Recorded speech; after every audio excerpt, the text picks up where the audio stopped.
So I think while I was teaching the course a couple of weeks ago, Mm. oh, actually, no, this is what it was. So I'm treating a very close friend of mine, their wife, and I've known them for my whole life, basically, him and the wife, him a bit longer, but treating the wife, treated her a few times over a few weeks, and the last, maybe the second to the last time I treated her, it was for upper quarter pain, headache pain, even like jaw pain, behind the ear pain. She was like, she got up off the table, and I see her kind of moving around after while I'm writing the note. She's doing, and I said, "Well, is it still hurting? What's going on? Is it worse?" And she's like, "Well, no, actually, it's like totally better." And I said, "Oh, well, that's nice. It's nice when it works that way. It doesn't work all the time." I said, that's good." And she said, "Well, I'm just surprised." And then, of course, I said, "What do you mean you're surprised? You didn't think I'd be able to make you feel better?" And she said, "Well, it just hasn't.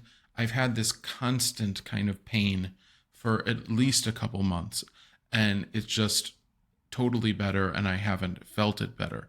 And that led her to, number one, she had already gone to her primary care doctor and gotten a brain MRI, a CT scan, because she was sure she had a brain tumor, because she had a headache. And I'm not going to tell her, don't go to get some kind of imaging. If it's going to make you feel better, go ahead, because it was a little bit of an unusual headache for her. And of course, nothing was there. And the primary said, "Well, there's nothing we can do about it." I mean, they had nothing to do for it.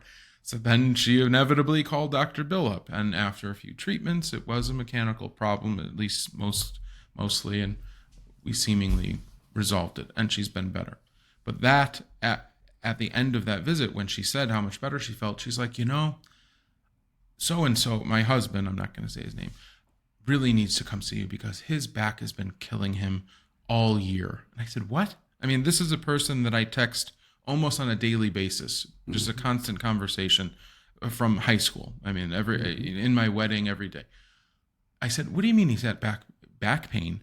He's had back pain in the past, over the past 10 years, and I've treated him occasionally. And she said, "Oh, his back's been killing him. He did physical therapy in March." I said, "What? Why did he do physical therapy? Why would he not call me?" "Well, he had pain going down his leg, and that's sciatica, and you can't do anything for that."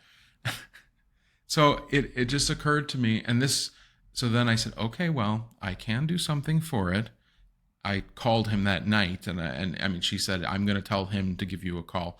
I called him that night, and yeah, he's been having significant low back pain radiating down his leg. He can't sit for more than 10 minutes. He can't stand for very long.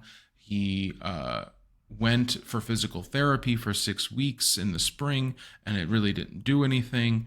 And now it's just unbearable. And he made an appointment with the orthopedic surgeon. And I said, "Okay, I mean, after all that, besides the, why did you not call me? Why did you not ask me?" There's I realize, and I've known this all along too, that there's a barrier with treating family and friends that, of course, there are some family and friends I do treat, and I treat them consistently, but there's a lot of them that simply do not want my hands on them, meaning they literally don't want me to touch them. They don't want me touching them.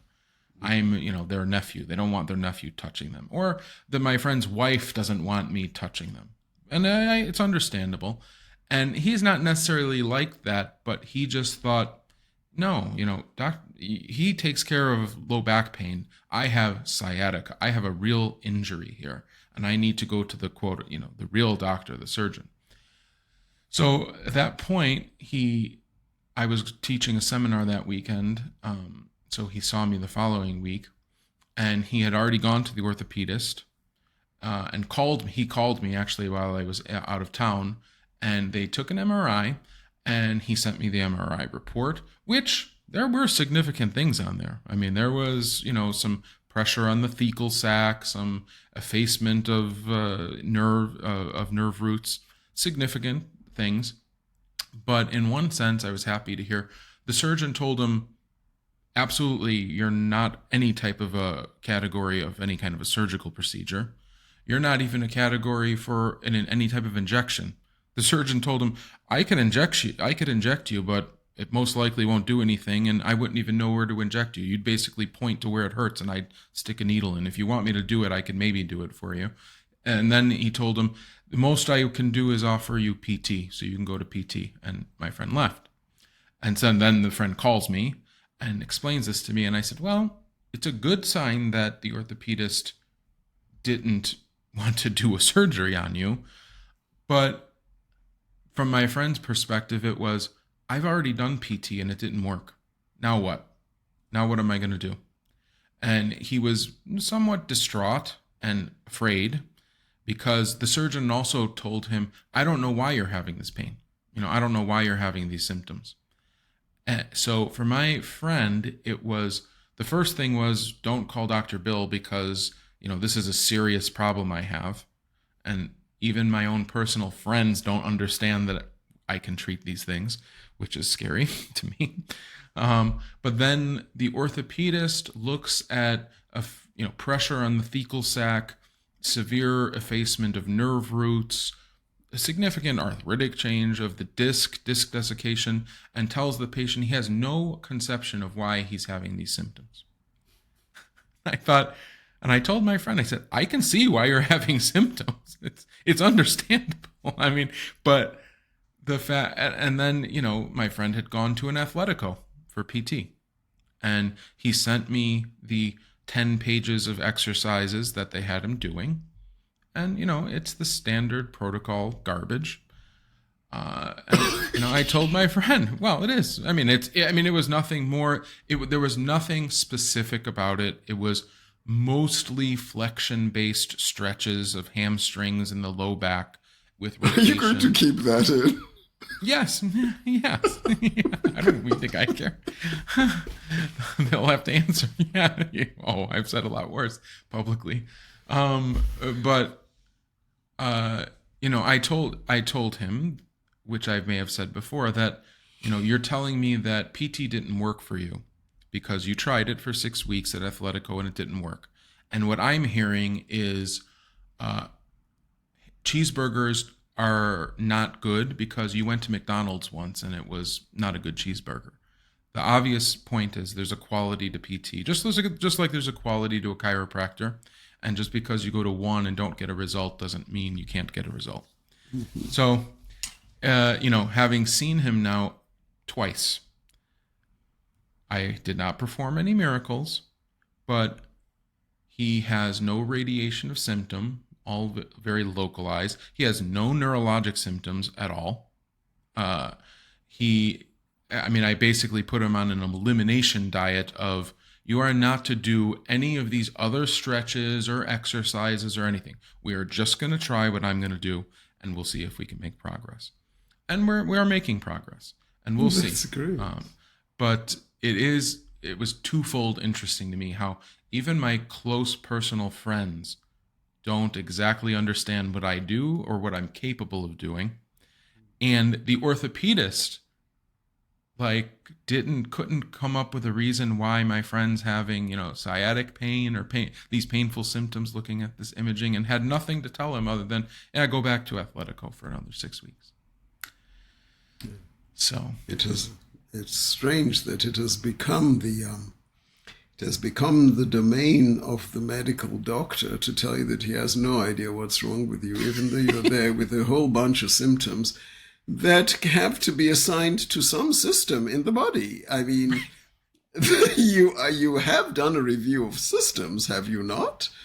And you are sitting there telling the patient that despite the radiological evidence that is in front of you, you're going to tell him you have no idea why he has these problems, and that you have nothing more to offer him than a return to something you already did and failed at. Where is the economic advantage in that, both in terms of the patient's time and the waste of time of another series of visits, whether it is 6 weeks or less, to the same place where he had just been? I mean, is that not the definition of madness, to try the same thing again, hoping for a different outcome? Yeah. It is Yeah. shocking. And Yeah. yet, these doctors have no shame in airing such ignorance or arrogance or disinterest. I don't know which one it is. Yeah. But Yeah. yeah, I mean, it goes, and again, it goes to everything in that he, it doesn't make a difference if he went to the orthopedist, a physical therapist, or a chiropractor, or his primary care doc.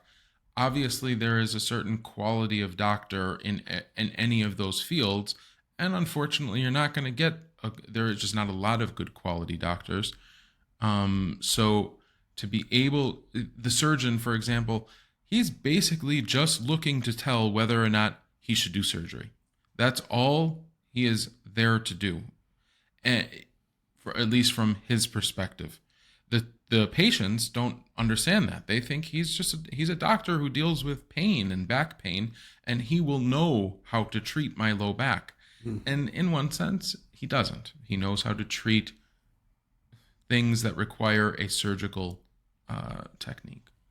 And you would yes, but hope that you would, oh, yeah, I agree with you. He should know how to kind of categorize and get an idea of what is causing the pain and how to treat it. He should, but practically speaking, that's not the case. it is But, like and I would the go extend it to, that even extends to the chiropractor down the street who, if if they're just going to crack your back and put some e-stim on you, they don't really know why you're having back pain either. Or the physical therapist who's just going to give you hamstring stretches for your low back pain, they don't know either. But it's a very unfortunate situation. It is a very it unfortunate is. It situation. is. If you enjoyed this conversation and want to hear more like it, then please like this video and subscribe to our channel. You can also stay up to date on our latest seminars on our social media pages on Instagram and Facebook at IMTR Seminars.